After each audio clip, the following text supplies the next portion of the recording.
Good evening, sleepyheads. Tonight we bring you an unlikely friendship for the ages, where kindness met conquest, and somehow it worked. Genghis Khan and Mr. Rogers. One, a warlord who once ruled the largest land empire in human history.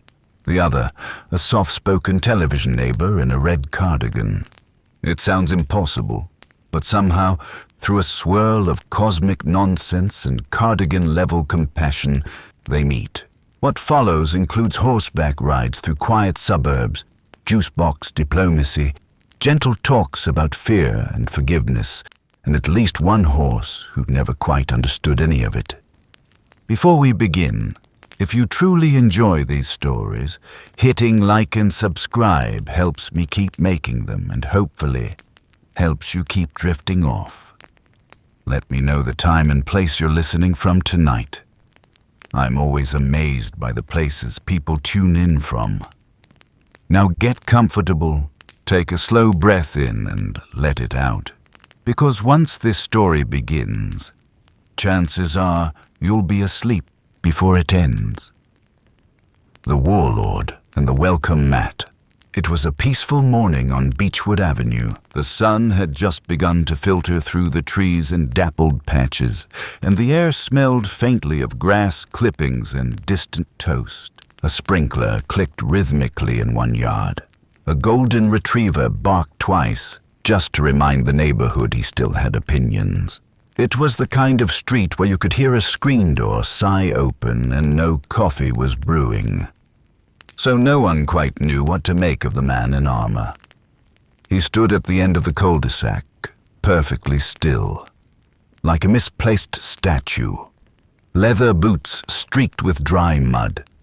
A wolf fur cape that stirred slightly in the breeze. His helmet, conical, burnished, caught the sun like something forged in another world. In his right hand, he held a curved sword. In his left, a mailbox. He had ripped it from the ground like a trophy. He didn't know what it was, but it seemed important. Possibly sacred, possibly a challenge. Several birds watched from a nearby fence post with mild interest. A jogger passed by, slowed down, looked twice, then sped up and decided maybe today wasn't the day for cardio. The man was Genghis Khan, and he was lost. It had started, as these things often do, with thunder that wasn't thunder and a light in the sky that wasn't the sun. Genghis, standing tall in the windswept grasslands of 13th century Mongolia, had been discussing siege tactics when the clouds above him opened like a curtain. There was no time to draw a weapon, no time to pray. He fell into the light with a noise that was part growl, part question. Then, this, a quiet street, a strange sky, shrubs shaped like animals. He sniffed the air. No horses, no blood, no smoke, only something yeasty and warm. He raised his sword cautiously as a garage door opened across the street. Fred Rogers, cardigan freshly zipped, sneakers clean, hands tucked gently into his pockets, stepped out into the driveway and smiled. "Hello there," Mr. Rogers said gently, as if he were greeting a squirrel or a very determined UPS driver. "Are you looking for something?" Genghis grunted. His eyes scanned for potential threats. None of the houses had visible archers. The closest thing to a fortress appeared to be a mailbox cluster bolted into a cement pad. "Do you have a name?" Mr. Rogers asked, walking slowly across the lawn, one soft step at a time. "Sometimes names can help when we feel far from home." Genghis said something in Mongolian that translated, very roughly too, "I am the punishment of heaven, sent to chastise the world." Fred Rogers tilted his head slightly, smiled with complete sincerity, and said, "That's a very powerful name. You must have a very big heart." He had ridden through blizzards, crossed rivers on horseback, conquered dynasties, but he had never been looked at like that before. Not with fear, not with awe, just kindness. Fred gestured gently toward his house. "Would you like to come inside? It's a beautiful day in the neighborhood." Genghis didn't move. His grip tightened on the mailbox. Fred paused. "You can keep that if it helps," he said, nodding toward the object in Genghis's hand. "Some things are easier to face when we're holding on to something familiar." After a long pause, Genghis stepped forward, slowly, like approaching a wild animal or a trap that hadn't quite been sprung.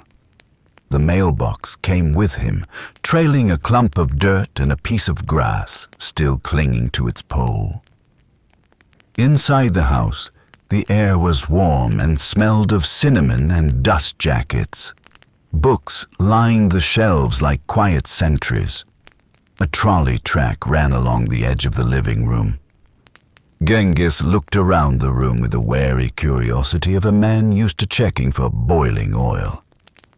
Fred moved with his usual unhurried grace. "Would you like to sit?" Genghis remained standing. "Where are your guards?" Fred walked to the kitchen. "Just me today." Genghis followed. He scanned the cupboards, the ceiling, the corners. No sentries, no weapons, no traps.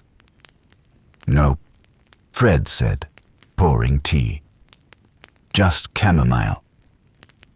Genghis studied the steam rising from the mug like it might be a spirit. Fred handed it to him.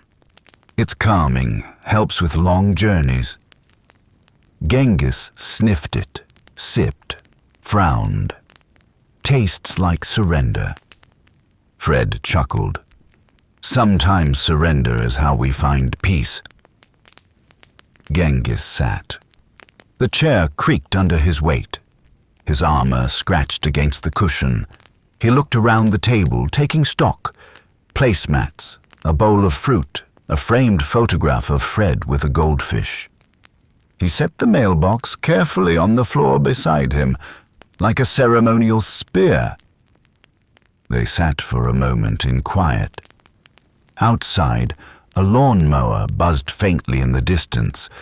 Inside, the grandfather clock ticked like a heartbeat. "I've conquered lands," Genghis said at last. "I believe you," Fred replied. "I've sacked cities. I'm sure they were well defended. I once rode across a river of ice to surprise a dynasty." Fred smiled gently. "That sounds daring." Genghis blinked again. "You're not afraid of me?" Fred considered the question. "I think fear is a feeling, and feelings are something we can talk about." Genghis squinted at him. "You speak in riddles." "I speak in feelings," Fred said, standing and walking toward a closet. He opened it to reveal a rainbow of cardigans, all neatly hung and arranged by season. "Would you like something more comfortable than armor?" Genghis rose. "I do not remove armor in enemy territory." Fred nodded, then reached to a nearby shelf and returned with something else. A small, knitted square. "This is for your hand," he said, offering it gently. Genghis examined the item. It was soft, patterned in simple stripes, and utterly unfamiliar. He turned it over, ran his thumb across the yarn, then looked up. "It is not a weapon." "No," Fred replied. "It's a comfort square. Something to hold on to when you're somewhere new." Genghis sat again, holding the small knit patch with both hands like it might dissolve if he squeezed too hard. He didn't speak, but his fingers curled around it. Fred set a plate of toast on the table. "Your bread is soft," Genghis observed. "It's store-bought," Fred said. "I once had to eat leather." Fred nodded thoughtfully. "Some days are harder than others." Then, in a soft voice, "Why am I here?" Fred looked out the window. "Maybe the universe knew you needed a neighbor." Genghis looked down at the toast. "I don't know what that is." Fred reached over and gently tapped his own chest. "It's someone who welcomes you just the way you are." Genghis looked up. "Even if I've burned villages?" Fred looked back. "Especially then." And in that moment, something loosened behind the warlord's eyes. Just a little. That evening, they sat in the living room. Fred tuned the radio to a classical station. Genghis sat across from him, now barefoot and robe-draped, the slippers making quiet scuffing noises on the hardwood floor. Fred was knitting. Genghis was watching the goldfish. "They don't blink," he said suddenly. "No," Fred replied, "but they're excellent listeners." Genghis leaned closer to the goldfish tank, peering into the gentle swirl of tiny fins and filtered bubbles. The fish moved lazily, unaffected by his presence. "I told them about the Northern Campaign," he said, half to himself. "The long march through the frost, the river ambush." They seemed unimpressed. Fred smiled without looking up from his knitting. "Maybe they're just taking it in." Genghis tilted his head. "They are not warriors." "No," Fred replied. "They're just present." Genghis caught sight of his own reflection in the tank glass, the faint outline of a warlord in borrowed slippers. His voice dropped to a murmur. "I used to be only war." Fred paused. "And now?" Genghis didn't answer, but he didn't deny it either. So they sat, two men from impossibly different worlds, wrapped in the quiet hum of a suburban living room. The clock ticked, the goldfish circled, and the tea grew cooler in their hands. For once, there was no conquest to plan, no village to burn, just the soft comfort of shared silence. Outside, the stars began to come out. Slippers and spoons. The kitchen was quiet, save for the soft hum of the refrigerator and the occasional whisper of birdsong outside. Mr. Rogers moved with a kind of calm that made time itself slow down. He opened a cabinet, reached for 2 mugs, and placed them gently on the counter. One had a smiling sun on it, the other read, "You are special." Genghis Khan was seated at the round breakfast table like a man awaiting interrogation. His wolf fur cape was draped over the back of the chair, his helmet resting on the floor beside him like a loyal dog. In front of him, a bowl of oatmeal steamed patiently, untouched. He stared at the spoon Fred had offered him, turning it in his hand like it might transform into a weapon or whisper a secret. Fred sat across from him with his own bowl, calmly spooning oats into his mouth. "This is not gruel," Genghis said at last. "No," Fred replied, smiling. "It's oatmeal. I added some brown sugar and cinnamon." The warlord sniffed the bowl again. "It is warm, like a horse's breath." Fred nodded thoughtfully. "That's a lovely way to put it." Slowly, with the precision of a man disarming a trap, Genghis dipped the spoon and brought it to his mouth. He chewed, swallowed, paused, his eyes narrowed. It does not fight back, he said. Is that good or bad? Fred asked gently. Genghis leaned back in his chair, the old wood creaking under his weight. Unclear. A few minutes later, Fred stood and walked to a small closet near the hallway. He opened it with a soft creak, revealing neat rows of cardigans and shoes, a vacuum cleaner, and a wicker basket at the bottom. He returned with something in his hands. 2 large gray slippers, wool-lined, slightly worn, and shaped like they'd been designed by someone who wanted your feet to forgive the world. These are for you, Fred said, holding them out like sacred offerings. Genghis accepted them wordlessly. He turned them over, sniffed them, knocked them together like coconuts.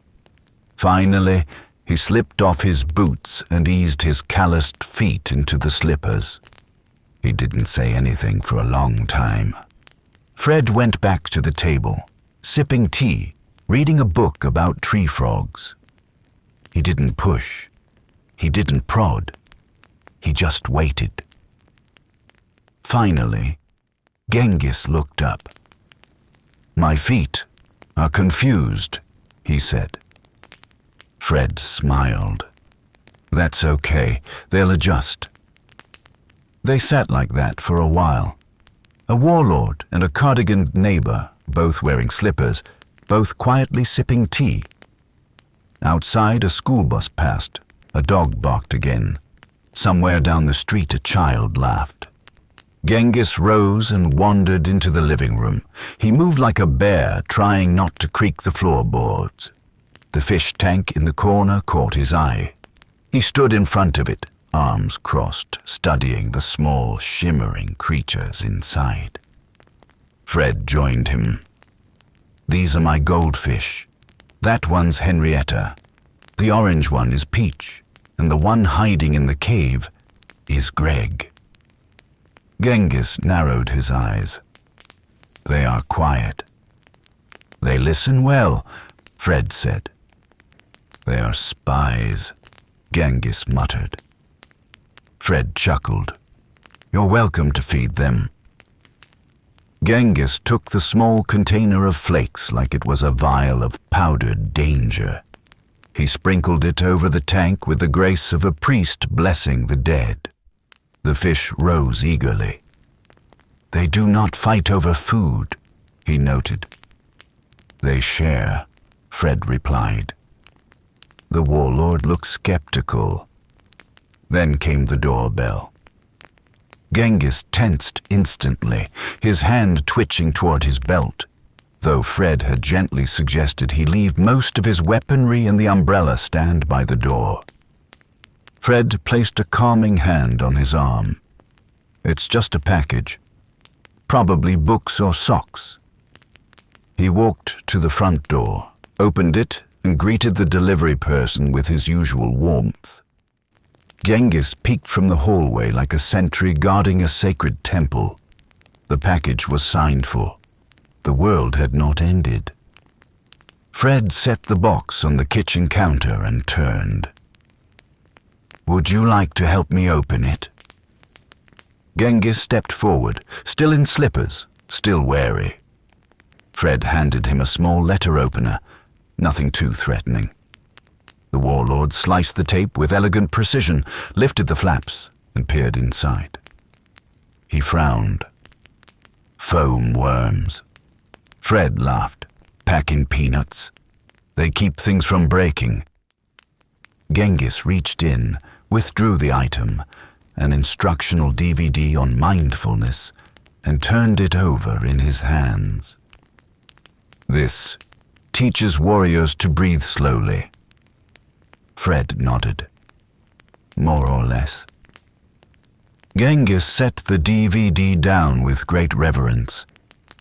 Your world is soft, but not weak. Fred didn't answer. He didn't need to. Later that day, they sat on the couch. Fred was knitting a tiny red scarf for one of the puppets. Genghis was reading a picture book titled "Everyone Feels Things." He turned the pages with slow caution, stopping occasionally to raise an eyebrow or grunt in confusion. "This bear," he said, pointing to the illustration, "is angry because no one listened." Fred looked up. That happens sometimes. "But the bear does not kill anyone." "No," Fred said. "He talks about his feelings." Genghis exhaled slowly. "Your bears are wise." The sun dipped lower. The goldfish glowed like tiny lanterns. Somewhere in the distance, a neighbor mowed their lawn. Fred stood and walked to the record player. He selected a vinyl with gentle piano melodies and placed the needle. The music drifted through the room like a memory you hadn't earned yet. Genghis listened, hands folded in his lap, eyes half closed. After a while he whispered, "You fight with music." Fred smiled softly. "Sometimes it's the only thing strong enough." They didn't speak after that. They just sat. One man who had conquered empires and another who had conquered 4-year-olds' hearts. Both in that moment at peace. Even if neither of them quite understood why. Daniel the tiger, meet the Khan. Fred kept the puppets on a shelf just above the goldfish tank. It wasn't labeled, but it might as well have read, "Sacred Relics of Emotional Intelligence." There were half a dozen of them, fuzzy friends with big eyes and names that echoed down generations.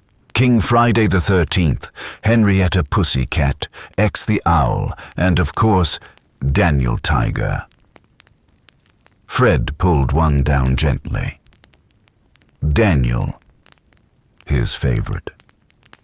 He turned and offered it to Genghis Khan like one might hand over a ceremonial dagger. The warlord stared. "What is this?" he asked. "He's a puppet," Fred replied. "A way to help children understand feelings." Genghis turned Daniel over in his hand. "He is light, poorly armored. He's soft on purpose." The puppet's fabric whispered as Genghis squeezed it slightly. Then, with the casual grace of a man who had once declared war by messenger falcon, he slid Daniel onto his hand. "Does he have a battle name?" Genghis asked.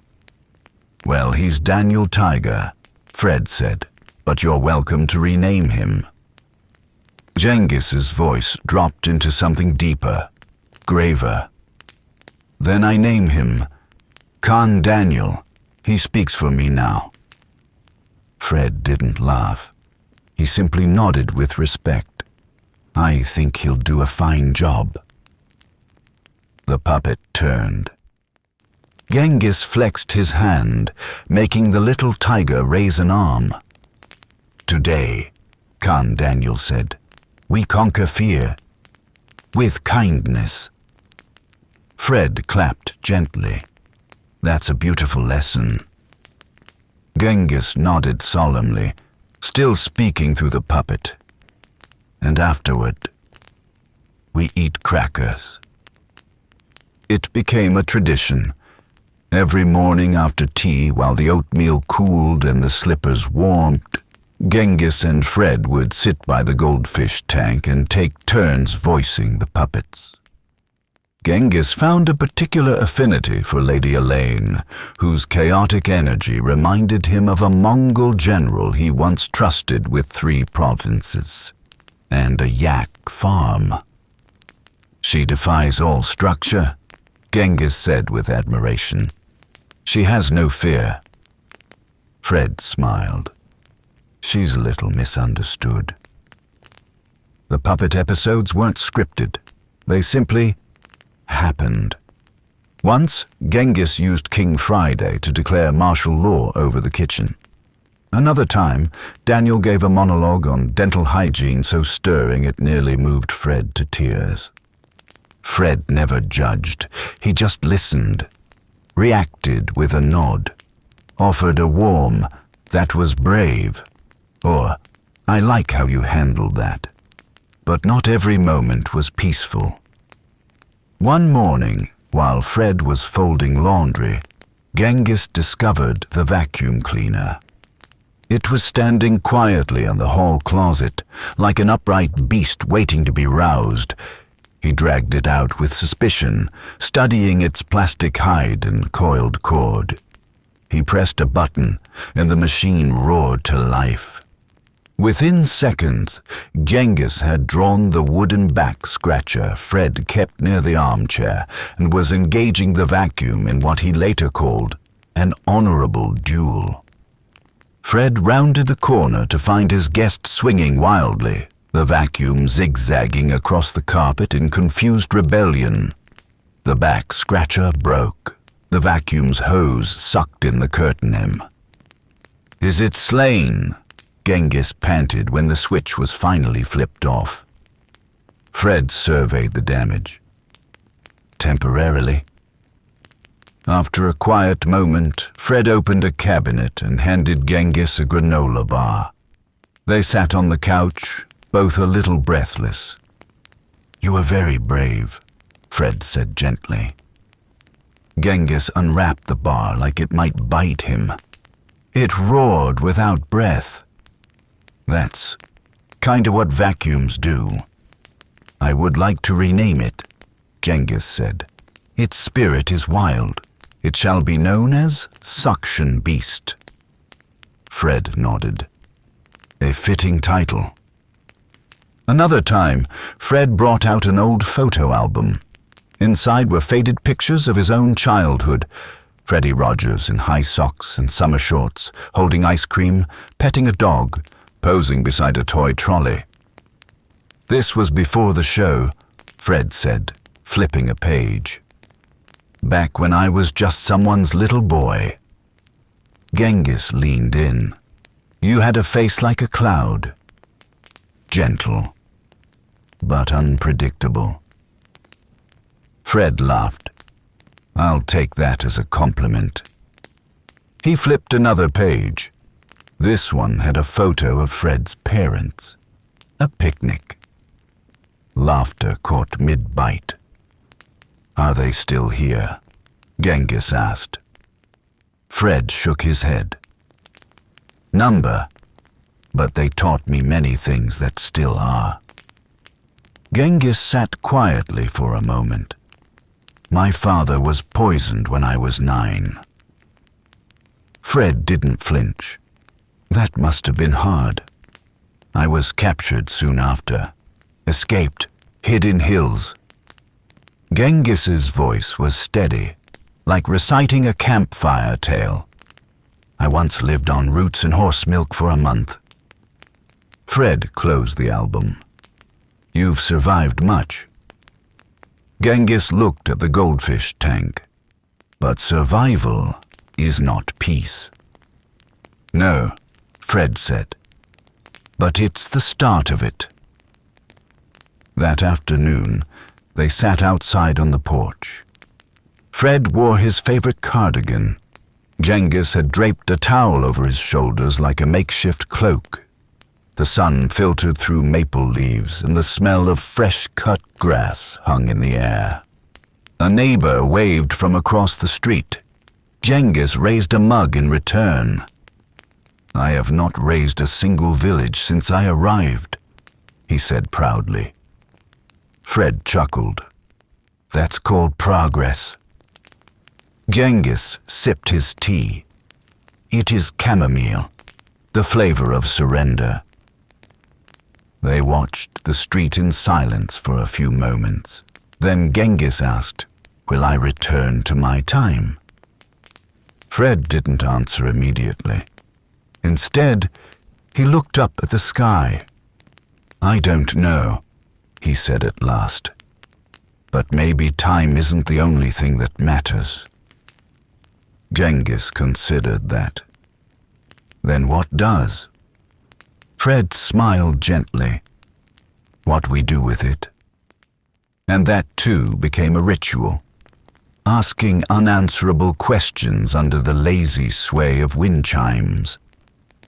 It didn't matter if Genghis ever found his way back, or if he understood the fish, or the vacuum, or the curious magic of a puppet tiger's small felt paw.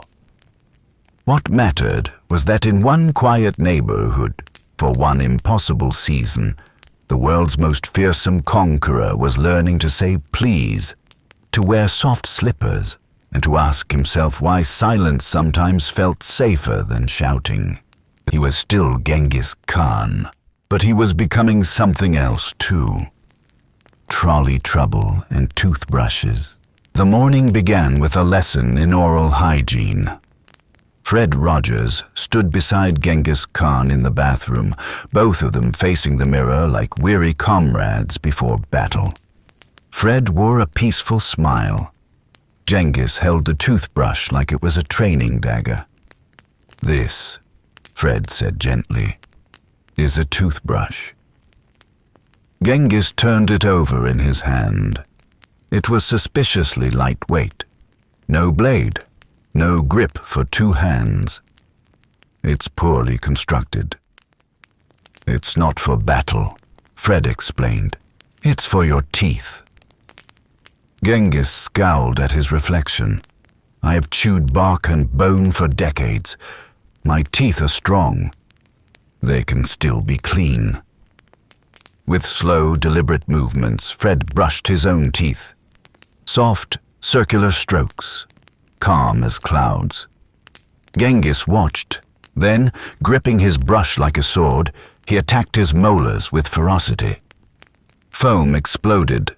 The mirror caught collateral damage. A hand towel fell from its rack in surrender. Fred passed him another towel without judgment. "Is bleeding expected?" Genghis asked.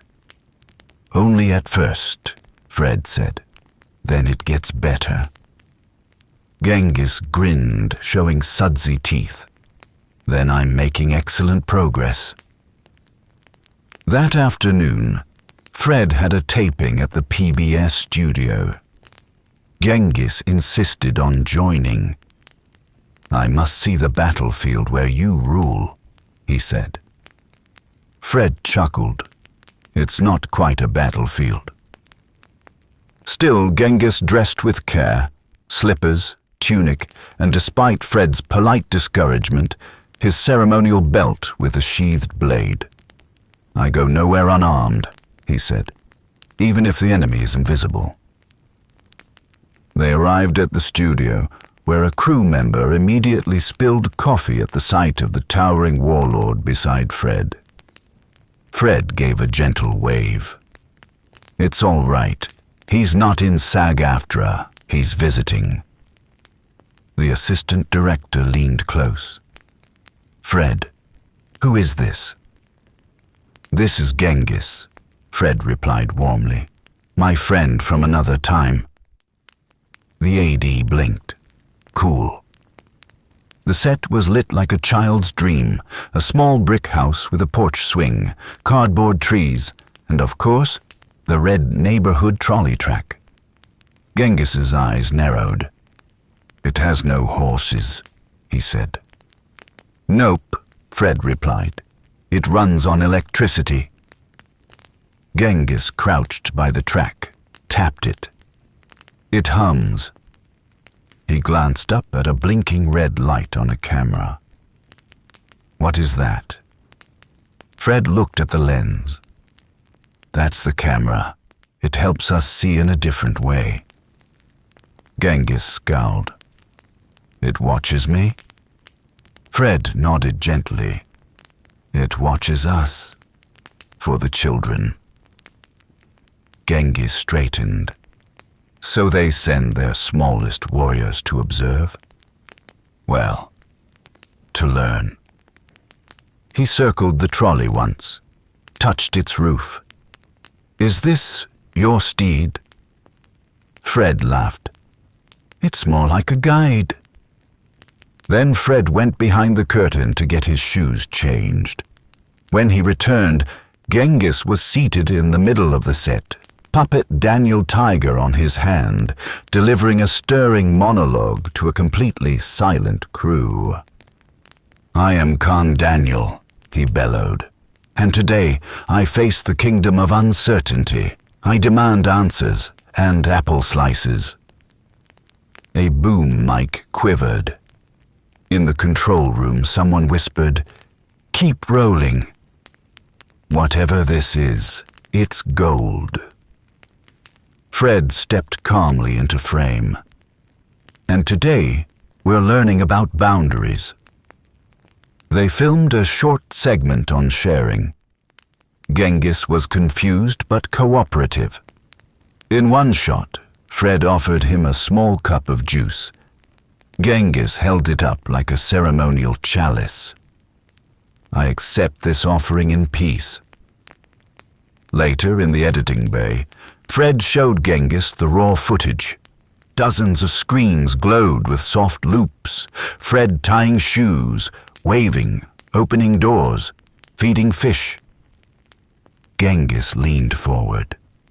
"You lead your people through gestures." Fred nodded. "Sometimes quiet things speak the loudest." Genghis pointed.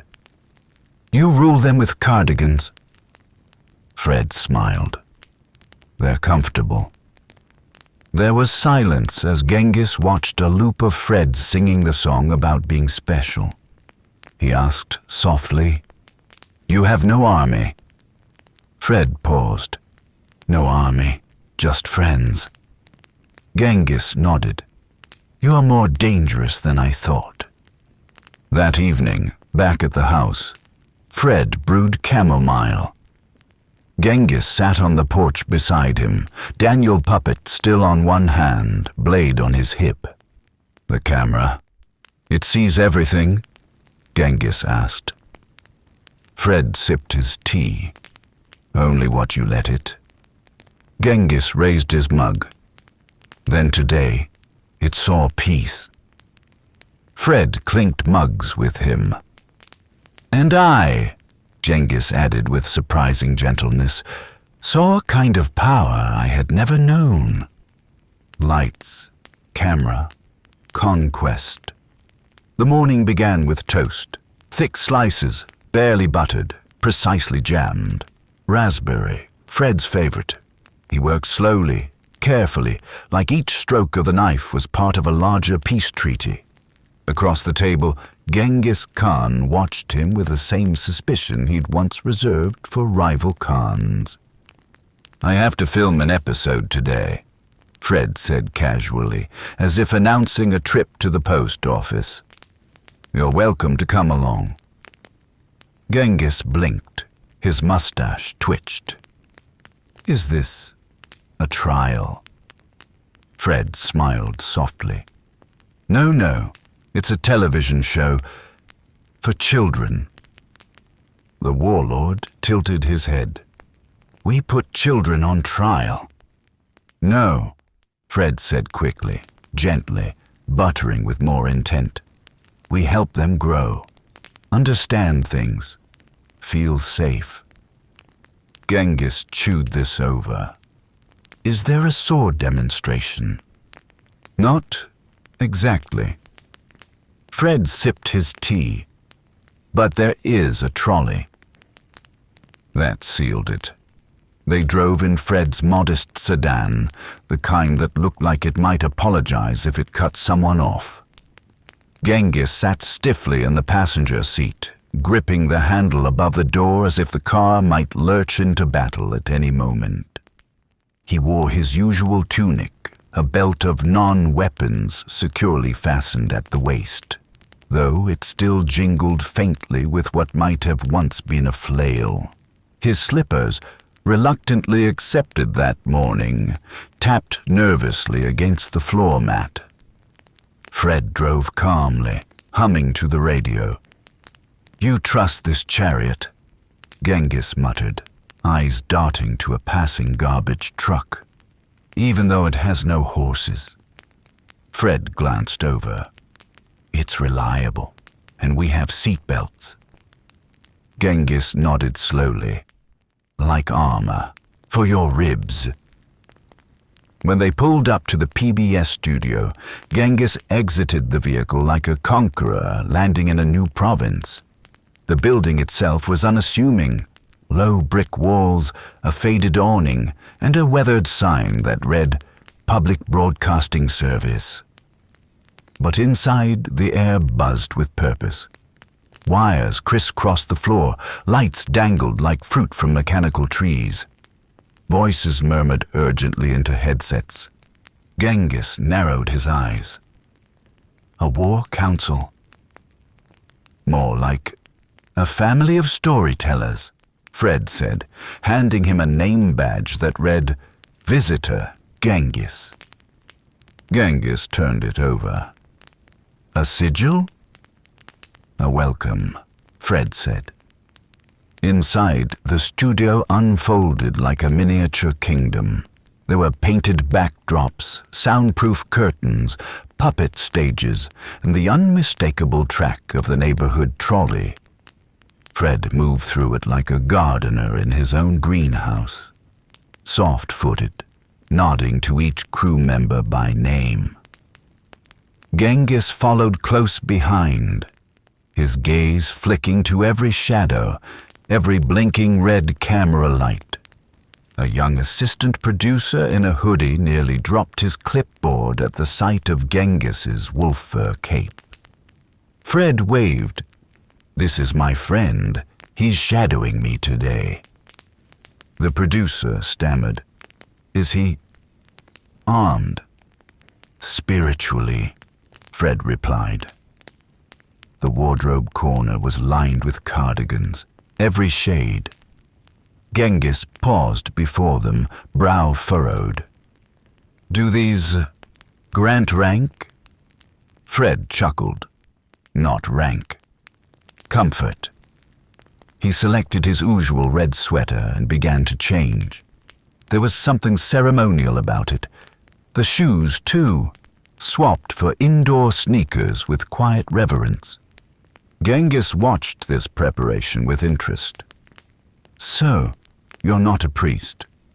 No, not a general. Fred zipped the cardigan gently, closer to a neighbor. The stage lights warmed. A red tally light lit up. The cameras hummed to life. Fred stepped into view, the backdrop of his familiar home behind him. He stood on the rug, adjusted his sweater, and looked into the lens. Hello, neighbor, he said with practiced ease. Behind the cameras, Genghis stood frozen. The lens stared back, unblinking, impassive. He didn't trust it. Who does he address? He whispered to a nearby grip. The viewers, the grip replied. At home, kids mostly. Children? Genghis repeated, disturbed. So this magic box is his army? The grip hesitated. Kind of. Fred moved through the opening monologue smoothly. He spoke about imagination, about making paper flowers, about how sometimes when we feel scared, it helps to name what we're feeling. Genghis listened, arms crossed. He sings, he muttered, before battle. Then came the trolley. It rolled out with a soft ding. Genghis's eyes followed it like a hawk spotting prey. The tiny car hummed along its track, passing model trees and paper clouds. Slowly, he stepped forward. Fred paused mid-sentence as the hulking figure of Genghis Khan entered the shot, crouching beside the trolley. The cameras kept rolling. He has no horses, Genghis whispered, examining the wheels. And yet he moves. Fred kept his voice even. This is our neighborhood trolley. Genghis pointed at it. It sings a battle cry. It sings a welcome. The puppet stage waited behind them. Fred approached it with the same gentle energy he used for all thresholds. Genghis followed reluctantly. A row of puppets rested on a shelf. King Friday, Lady Aberlin, X the Owl, Daniel the Tiger. Genghis eyed them like ceremonial masks. "This one," he said, lifting Daniel. "He has a warrior's soul." Fred smiled. "He's brave and curious. I will speak for him." And so, unprompted, Genghis Khan walked back onto the stage.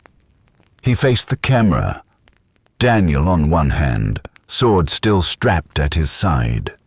"I am Khan Daniel," the puppet said in a gravelly imitation of Genghis's voice, "and I come in search of feelings." The control room went silent. Fred, quick on his feet, popped up from behind the trolley set. He held X the Owl. "Hello, Khan Daniel," X said softly. "What do you feel today?" Genghis blinked. Daniel replied, confused and maybe a little itchy. Fred nodded, keeping the scene alive.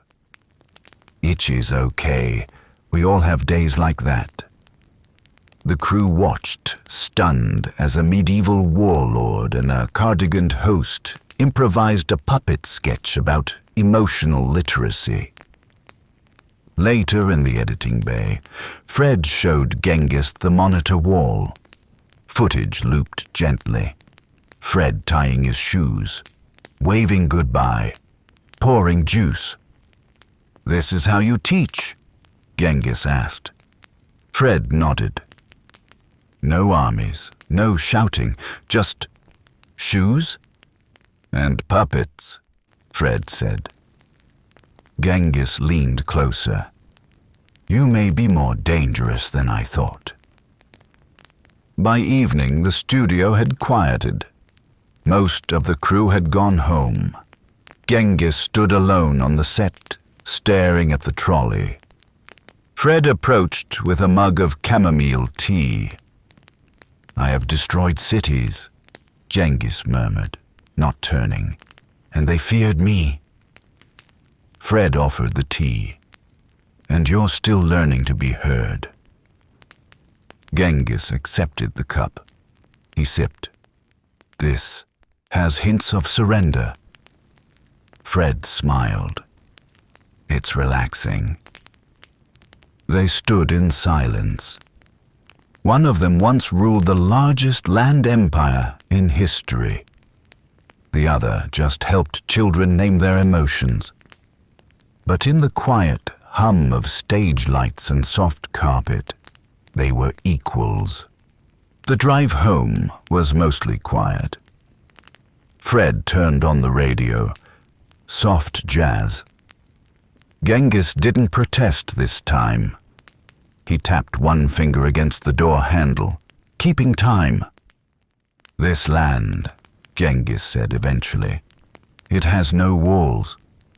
"No," Fred replied, "just boundaries and kindness." The car rolled gently down the suburban street. And somewhere behind them, in a studio where cameras still blinked and puppets still waited, a tape was already labeled. Episode 1287, Feelings, Trolleys, and Khan Daniel. Slippers, Swords, and Civic Duty. Setting, the community center and local library. The morning began with the sound of birds. Some real, some from the ambient CD Fred occasionally played while making breakfast. Genghis was already awake, standing motionless by the window in his now well-worn slippers, peering through the curtains like a warlord scoping out new territory. Fred, humming gently as he toasted a bagel, asked without turning around, "Are you expecting someone?" Genghis didn't answer immediately. He tilted his head. There is a gathering across the road. 3 older women with matching sun hats are approaching a brick building. One carries a casserole, the other what appears to be a scroll of signatures. Fred peeked through the blinds beside him. Ah, that's the community center. It's Tuesday. There's usually a town hall meeting or a bake sale by now. Genghis narrowed his eyes. Is this a council of elders? In a way, Fred said, buttering his bagel. They're part of the neighborhood watch and gardening club. We could stop by if you'd like. Genghis hesitated, then nodded slowly. If they are leaders, I should meet them. 10 minutes later, Genghis was in full gear, his best tunic, ceremonial sash, borrowed from Fred's curtain tiebacks, and slippers. He refused to leave the house without his sword, which Fred had wrapped in a yoga mat to keep it from alarming passers-by. They walked side by side across the sleepy cul-de-sac, passing flower beds and wind chimes. Fred offered a cheerful wave to a jogger. Genghis offered a nod so sharp it felt like a declaration of intent. The community center was alive with the smells of cinnamon and acrylic paint. Inside, a dozen neighbors milled around tables stacked with flyers, muffins, and craft projects. Genghis paused just past the door. There are no guards. No, Fred said. Just greeters. An elderly woman named Margaret approached with a paper name tag and a bright floral vest. Welcome. Are you here for the volunteer board or the pancake raffle? Genghis considered. I will speak to the council. Margaret beamed. Oh, you must mean the neighborhood council booth. Right over there, past the embroidery display. And I love your belt. Very authentic. He looked down at the rope of polished bone and horn that hung at his hip. These are the teeth of my enemies. Margaret paused only briefly. Oh, we did a dental health seminar last month. You would have loved it. Fred gently guided Genghis toward a table with clipboards and coffee urns. Local council volunteers were seated behind it, chatting about recycling policies and pothole repair. One man with horn-rimmed glasses looked up. Fred, good to see you. And who's this? Fred gestured toward his companion.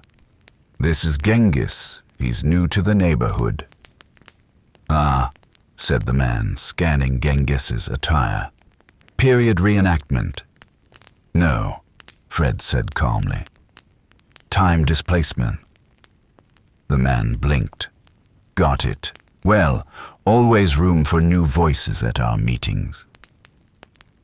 A stack of pamphlets lay on the table. Genghis picked one up titled Being a Good Neighbor, Rights, Wrongs, and Recycling Days. He read it as if it were a secret battle code. We do not separate food waste from dry goods, he muttered. Then today is a new conquest, Fred said, handing him a complimentary donut. Before they left, a local reporter for the community newsletter snapped a photo. Genghis tried to raise his sword. Fred quickly intercepted with a peace sign. By the time they stepped back outside, Genghis had been invited to participate in the next neighborhood cleanup. He had accepted with a nod that felt like a treaty. Where to next? Fred asked. Genghis squinted against the sun. You spoke yesterday of a place where all knowledge dwells. A house of words. Fred smiled. The library. The building was quiet, sun filtering through wide windows. A few students studied under skylights. Toddlers shuffled past on a field trip. A librarian with a silver bun gave Fred a familiar wave. They wandered the aisles, Genghis trailing his fingers along book spines like they were blades. "This is a shrine," he whispered. Fred nodded. In a way. But here, the weapons are stories. Genghis paused by the biography section. He pulled out a thick volume with his own name on it.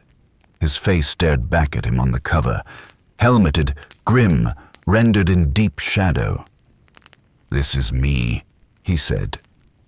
"But I do not remember this painter." "It's a photograph of a statue," Fred explained. "A representation." Genghis flipped through the book, frowning. "I did not say these things." Fred nodded gently. "Sometimes history tells stories about us we didn't choose, but we can still choose what stories we live now." Genghis sat down in a small plastic chair, still holding the book. "Do they write about you?" "Sometimes," Fred said. "But that's not why I speak." They sat in silence for a while, surrounded by whispers and turning pages. Eventually, Genghis pointed to a computer screen and said, "Is this a scroll?" "It's like a magic scroll," Fred replied, "but with cat videos." Later, at the library's puppet story hour, Genghis watched a woman animate a fuzzy dragon for a group of preschoolers. He leaned over and whispered, "This is their elder. She is mighty." Fred smiled. "She reads them stories. And that is enough?" Fred nodded. "Sometimes, yes." Afterward, Genghis approached the puppet theater. The dragon was resting on a box labeled "Property of Miss Janet." Genghis bowed deeply before it. As the day wound down, they sat on a bench outside, watching children play hopscotch. Genghis leaned back, stretching his legs. "Your people do not fear me." "No," Fred said. "They see you." "Not as a threat." Fred shrugged. "As a neighbor, maybe even a friend." The warlord looked up at the sky, softer now in the late afternoon light. "I have ruled. I have marched. I have burned cities for less than an insult," he murmured. Fred folded his hands in his lap. "And yet today you attended a community meeting and learned how to compost banana peels." Genghis grunted. Then he smiled. A small one, but real. The library and the sandbox. The next morning was unusually still. No sprinklers sputtered. No delivery trucks rumbled down the street. Even the golden retriever 2 doors down seemed to be observing a kind of canine Sabbath. Genghis Khan was awake early, though he hadn't truly slept. He had laid motionless most of the night, eyes fixed on the ceiling of Fred's guest room, counting each wooden plank and tracing the strange patterns on the stucco with his imagination. Sleep in this century was too quiet. He missed the distant howl of wolves, the crackle of a fire, the whispered breathing of horses. Fred, as always, was seated in the kitchen with his morning paper and a plate of toast. The jam was plum today. Genghis sat across from him in slippers, armor removed but belt of non-weapons securely fastened. There was a silence between them that wasn't awkward. It was simply shared. Fred folded his paper and looked up. "I was thinking we might go to the library today." Genghis blinked. "Is this a place of scrolls?" Fred nodded.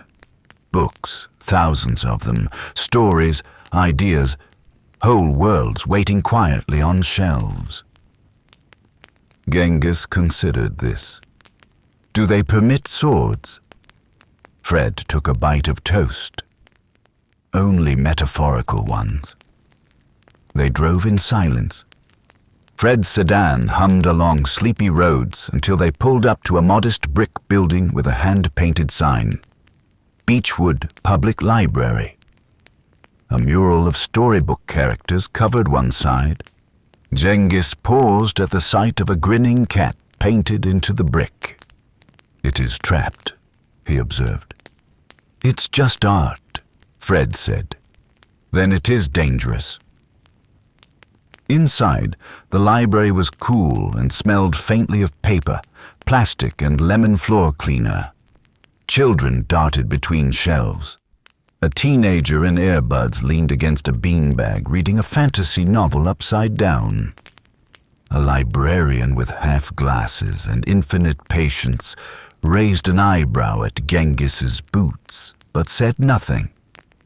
Fred led him to the children's section. Let's start small, he said.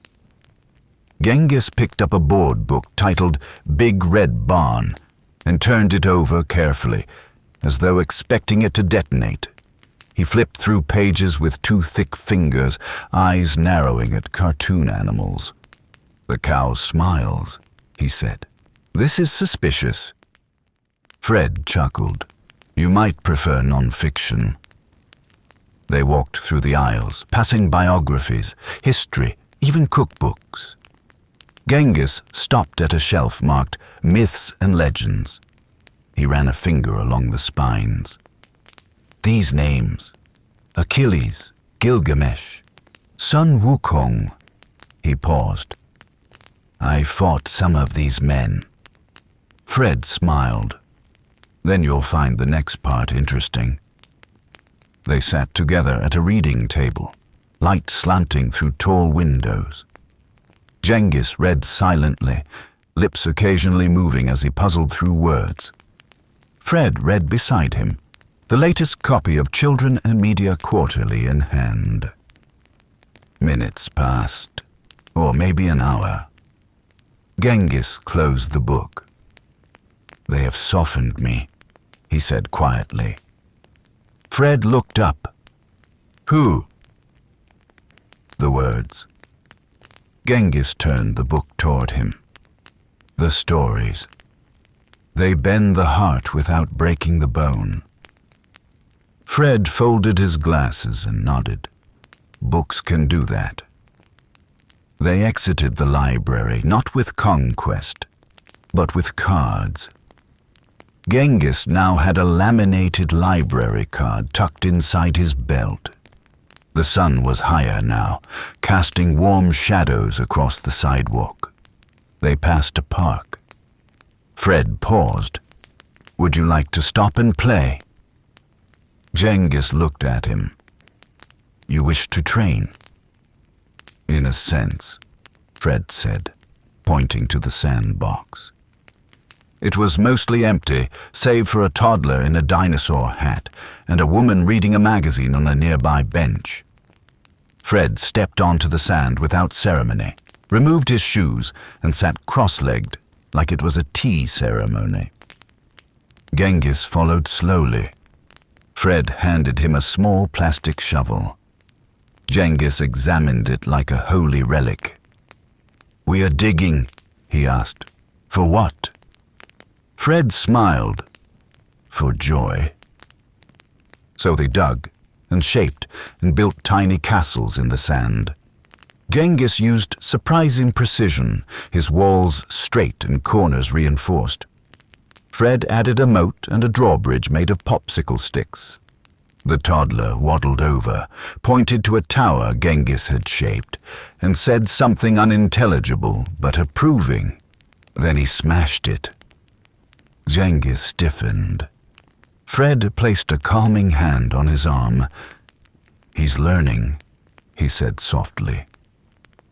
The warlord took a breath. Then another. He looked at the child. He has no respect for fortifications.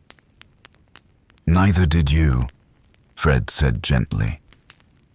They watched the boy scurry back to his mother, now wearing Genghis's helmet like a turtle shell. Genghis didn't pursue. They sat in the sandbox until the shadows grew long and the breeze carried the scent of barbecues from nearby patios. Fred sighed contentedly. "You know," he said, brushing sand from his pant leg, "peace isn't always quiet. Sometimes it's just knowing you don't need to draw your sword today." Genghis said nothing. He looked at his hands. Sand in the creases. Story dust in his palms. A tiny shovel resting beside a half-crushed tower. And he nodded. "Then I will let this day live." Sweater diplomacy. Fred Rogers stood in front of the open closet, fingers brushing over neatly hung cardigans in every color imaginable. Genghis Khan stood behind him, arms crossed, eyes narrowed at the orderly row of sweaters like a general surveying enemy banners. "These are your war robes?" Genghis asked. Fred chuckled softly. "I suppose you could say they're my uniforms for kindness."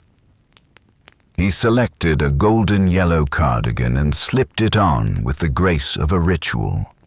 It was early evening, and the house was steeped in that syrupy, amber light that made everything feel softer, the kind of light that made even a warlord lower his voice.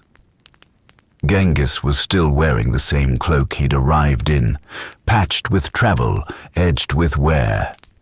It smelled faintly of wild wind and smoke, like it carried echoes of campfires across centuries, and yet he looked at the sweaters like they were spell books. "I do not trust garments without armor," he muttered. "Sometimes kindness is the armor," Fred said, "and warmth helps." Genghis didn't reply, but he stepped closer to the rack. Fred, ever attuned, reached for a thick brown cable knit, sturdy, simple, with elbow patches. "This one reminds me of you. I do not wear soft things." "It's quite warm," Fred said, holding it out like a peace offering, "and no one will try to invade you while wearing it, I promise." After a pause, Genghis took the sweater. He stared at it, turned it over. He held it up against his chest like one might judge the weight of a sword. Finally, wordlessly, he began to put it on. The sleeves were a bit long, the shoulders snug. But when he looked in the mirror, he didn't hate it. Fred smiled, very neighborly. Genghis grunted.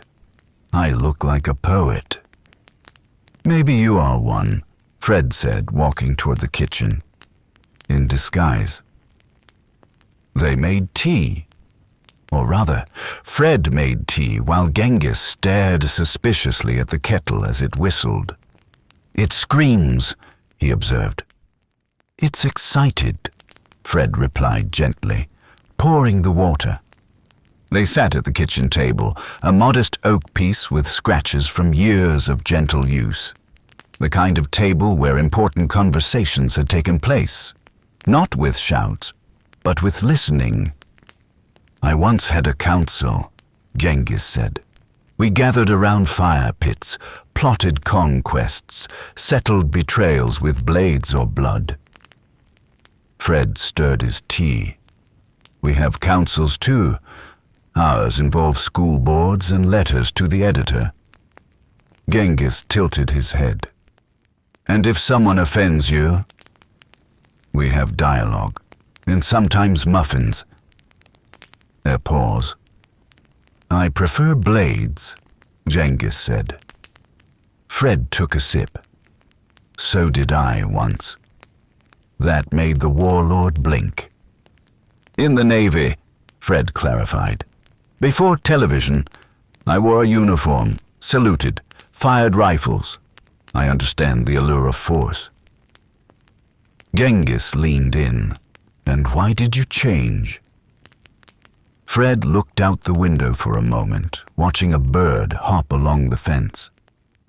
Because I learned that a well-timed question could be sharper than a sword. Later that evening, Fred retrieved a dusty box from the hallway closet.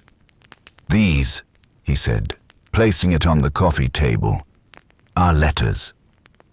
From children, over the years."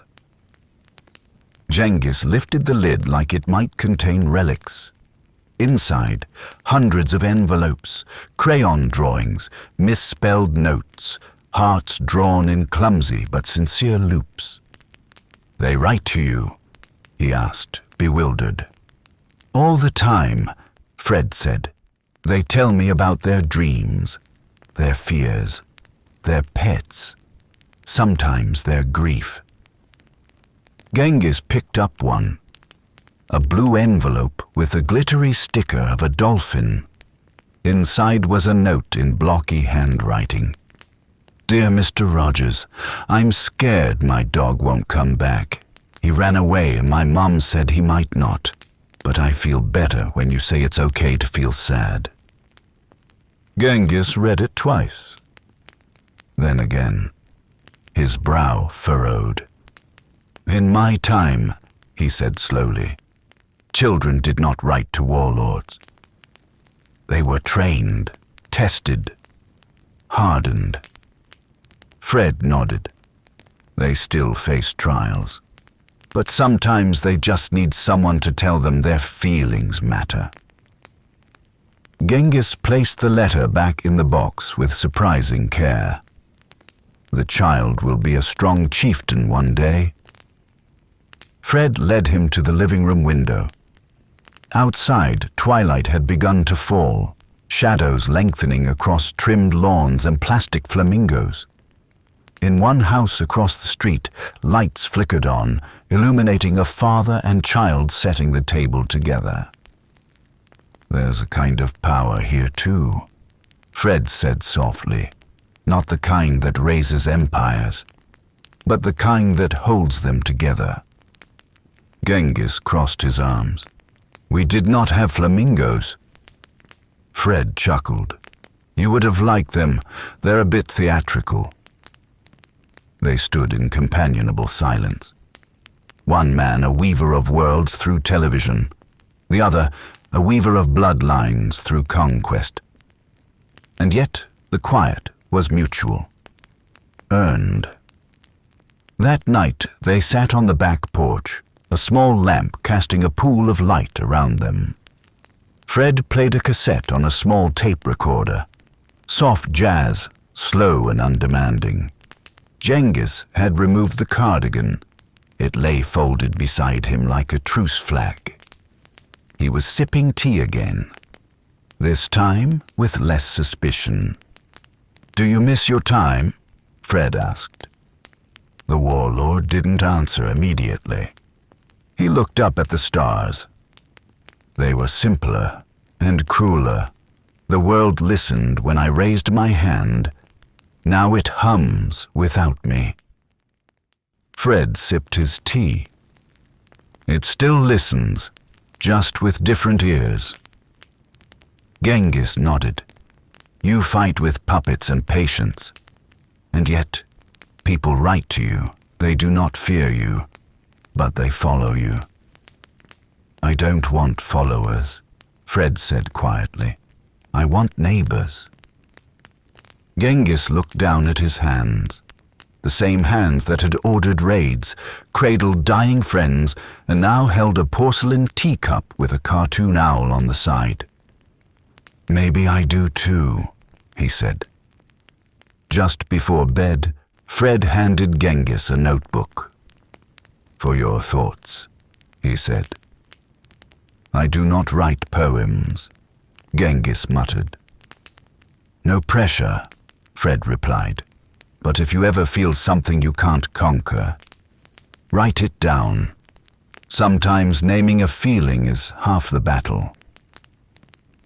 Genghis flipped open the first page. Inside was written, "Today I wore soft armor and spoke no threats. A small tiger believed in me, so I believed in him." He stared at it, then closed the notebook with a nod. "I will call it my book of campaigns." Fred smiled. "That sounds just right." The Parade of Peace and Pine Cones.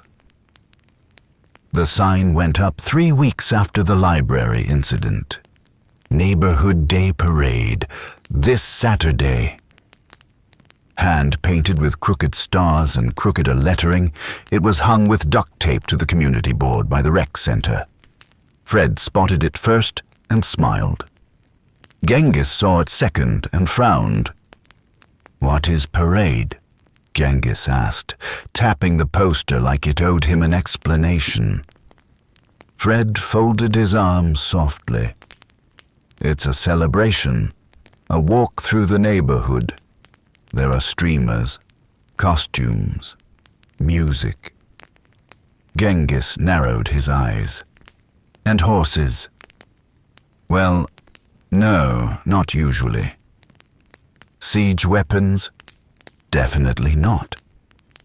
Genghis grunted. "Then who marches?" "Anyone who wants to, especially children. It's a way for them to feel proud of who they are and where they live." "Parading with no conquest." Genghis rubbed his chin, genuinely baffled. "This is curious." Fred knew that look. That was the look Genghis had when he discovered seatbelts, or shoelaces, or that microwaves were not tiny blacksmith ovens. "Would you like to join us?" Fred asked. The warlord looked down at his socks. One was slightly unraveling at the toe. "Do they allow warlords with footholds?" Fred smiled. "Especially those." By Thursday, plans were in full swing.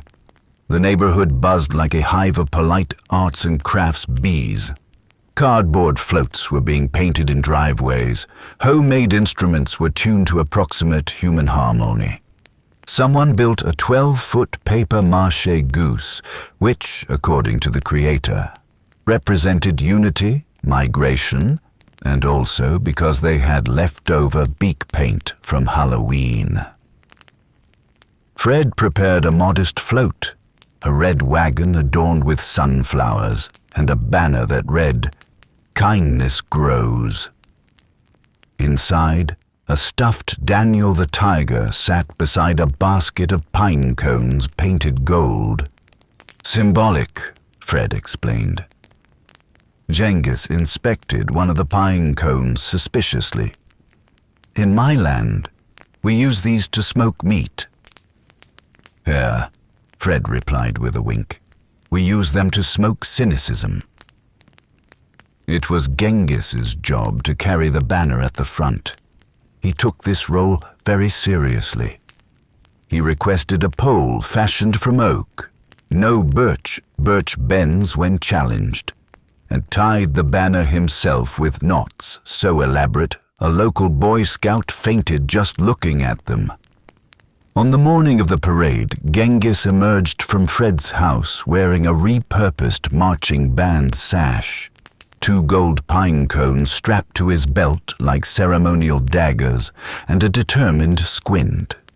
Fred, in a cardigan patterned with balloons, carried a paper cup of lemonade and hummed softly. The parade began like all great moments in history, with confusion, enthusiasm, and someone starting the music too early. Genghis took the lead, holding the Beechwood Neighbors Unite banner aloft like a royal standard.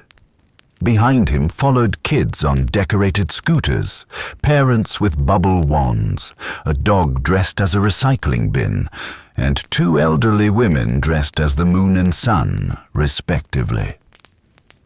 Fred walked near the middle, offering high fives, hugs, and lemonade refills. Genghis did not wave. He surveyed. Every face was a potential ally. Every front lawn a potential hill to defend. Every sprinkler an untrustworthy contraption of sorcery. But as the parade passed Mrs. Higginbotham's house, where she had set out a tray of oatmeal cookies and a hand-painted sign that read, "Go, Fred, go," something strange happened. Genghis smiled. It was small, brief, but real. He turned to Fred. "Your people are very decorative."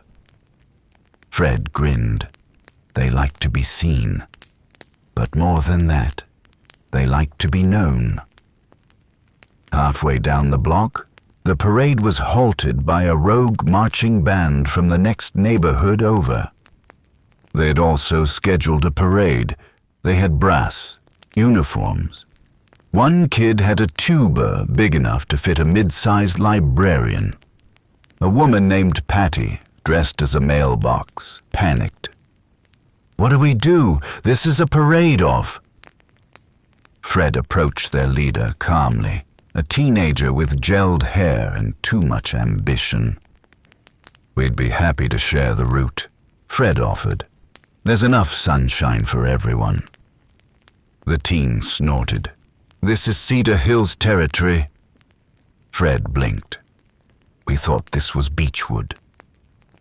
A pause. Genghis stepped forward, eyes flinting. Fred held up a hand. "No war declarations, please." Genghis lowered his pine cones. The tension melted when a toddler on a tricycle rolled through the standoff, holding a sign that read, "Love is louder than tubas." Everyone laughed. The teens agreed to a joint parade. The parade resumed. By the final block, the energy had shifted. What had started as a sleepy neighborhood celebration had become something else. The blending of floats, children, cookies, and cultures created a moving mosaic of joy. A woman handed Genghis a balloon shaped like a sword. He stared at it, confused. "This blade has no bite." "It's safer that way," Fred said. Near the finish line, a girl tugged Genghis's sleeve. "Are you really Genghis Khan?" He looked down. "I am." "Did you used to be scary?" He paused. "Yes," he admitted.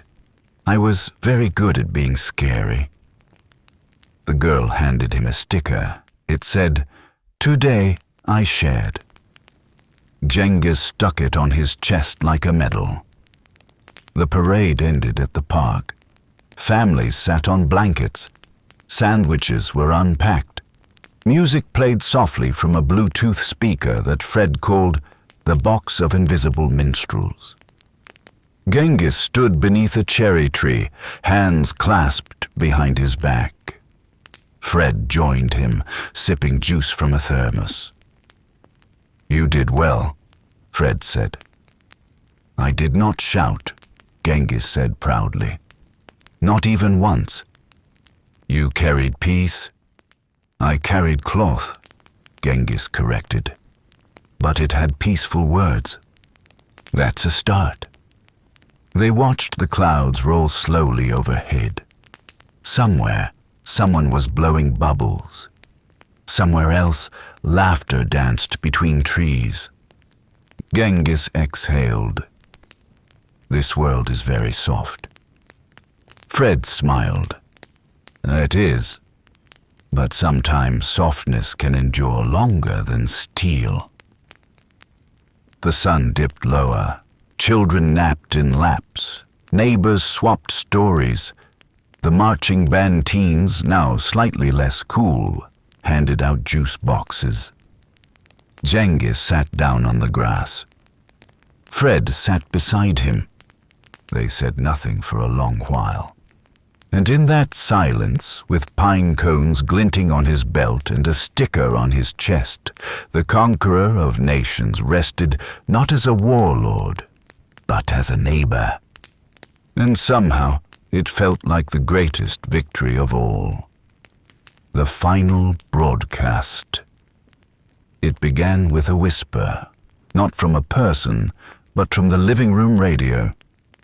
It crackled one Tuesday evening just after dinner as Fred was washing dishes and Genghis was methodically stabbing a sponge into submission. We repeat, cosmic irregularity is stabilizing. Anomaly may reverse. Coordinates. Fred dried his hands and turned the volume up. The broadcast continued in a haze of static and jargon, but the message, once filtered through the gentle hum of the refrigerator and the knowing glance shared between friends, became clear. Genghis might not be staying forever. They didn't talk about it right away. Instead, they played cards that night, a quiet game of Go Fish in which Genghis accused Fred of card-based deception and Fred accused Genghis of holding too many cards in his sleeves. When they went to bed, Genghis sat on the edge of the guest room cot and stared at the ceiling. "Fred," he called softly. "Yes." "If I vanish, will the fish remember me?" Fred smiled from the hallway. "They'll miss your feeding technique." "And the girl with the sticker. She'll tell stories about the soft-spoken warrior with the terrifying posture and the gentle thumbs." "Silence. Will you remember me?" Fred stepped into the doorway, cardigan sleeves pushed up, eyes soft. "Always." The next morning, Fred found Genghis out front, standing barefoot in the dew-soaked grass, looking at the sky. He held Daniel the tiger in one hand and a juice box in the other. "I do not wish to leave," Genghis said plainly. Fred nodded. "Sometimes, even when we don't want things to end, we still have to let them." Genghis took a sip of juice. "I did not bite the box this time. I noticed." He turned to Fred. "Is there a way to stay?" Fred looked out at the quiet street. The breeze, the trimmed hedges, the faint smell of toast. "There's always a way to leave a piece of yourself behind," he said. Genghis tilted his head. "Like a molted snake?" Fred chuckled. "Sort of." That day, they began preparing. Genghis chose 3 things to leave behind. His conical helmet, which he placed atop the bookshelf between a photo of Fred and a miniature trolley. A pine cone, painted gold, nestled in a flower pot near the porch. A hand-drawn map of the neighborhood, complete with battle notes and hearts drawn over the bakery. "I've conquered the muffin route," he explained. Fred, for his part, compiled a scrapbook. Every photo they'd taken, every drawing from local kids, every juice box wrapper that hadn't been chewed.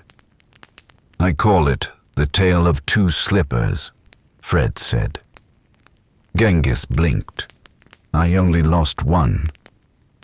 "Creative license," Fred replied. That evening, the neighborhood gathered one last time.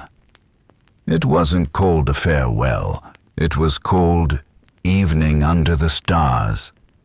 There were lanterns, cookies, blankets spread out across the lawn. Someone played guitar. Someone else brought a telescope. Genghis sat at the center of it all, a child in his lap, pointing at constellations. "That one?" the boy asked. "That is the goat archer," Genghis declared. "I think that's Capricorn," the boy replied. We called him Steve. Fred leaned over. Who? The goat archer. Fred smiled. Of course. Later, as the stars brightened and the air turned cooler, Fred stood up and tapped a spoon to a teacup. I'd like to say something, he began. The murmurs quieted. The neighbors leaned in. This world is full of surprises, Fred said. Some gentle, some loud, some wear sweaters, and some wear wolf fur and carry swords. A ripple of laughter. But the biggest surprise, always, is how easily kindness fits between even the widest of differences. We've had a visitor, a friend, a warrior who became a neighbor. And no matter where he goes next, he has changed our neighborhood forever. He turned. Thank you, Genghis. Genghis stood slowly. I have never been given a parade, he said. Not one without drums of war, not one with balloons. He looked around at the faces, the soft lamps, the sleepy children. You showed me there is more than conquest. That power is not only in the sword, it is in listening, in waving, in choosing not to bite the juice box. He raised his hand in salute, half military, half wave. I will not forget. The sky shimmered just past midnight. It was subtle, like a sigh. A ripple of time stitched back together by some unseen hand. Fred and Genghis stood in the backyard, side by side. You know, Fred said, every time we say goodbye, we also say, thank you for being here. Genghis looked at him. I was. Fred extended his hand. Genghis gripped it with quiet reverence. And then, light, like morning and memory and electricity all at once. When it faded, the backyard was quiet. Just Fred. Just the soft chirp of crickets and the gold pine cone on the porch. The weeks passed. Fred mowed the lawn, fed the fish, visited the bakery. A postcard arrived from Mongolia. It had no return address. It simply read, The goat archer lives. Fred pinned it next to the trolley. And in the hearts of the neighborhood, in the secret smiles and shared stories, Genghis Khan remained. Not as a warrior, not as a conqueror, but as the neighbor who learned to wave. The porch light still glows. Some friendships are loud. Some ride in on horses. Others arrive with a knock or no warning at all. This one came in the form of a warlord, lost in time, found in kindness. Fred never kept a journal of their days together, though he probably could have. But sometimes memory is softer when unwritten, like a slipper on a rainy afternoon, or a juice box with no teeth marks. He would still glance at the bookshelf, at the helmet, still water the porch flower pot, where the golden pine cone gleamed, still hear the echo of a sword tapping a cereal bowl. Some nights, he'd sit on the porch, cardigan sleeves pushed up, hands wrapped around a warm cup, and he'd look at the stars. Somewhere out there, a goat archer danced across the sky. And maybe, just maybe, a warrior waved back. The porch light stayed on, just in case. Because once you've shared a neighborhood with Genghis Khan, you learn there's no such thing as too unlikely a friend. only stories waiting to be told.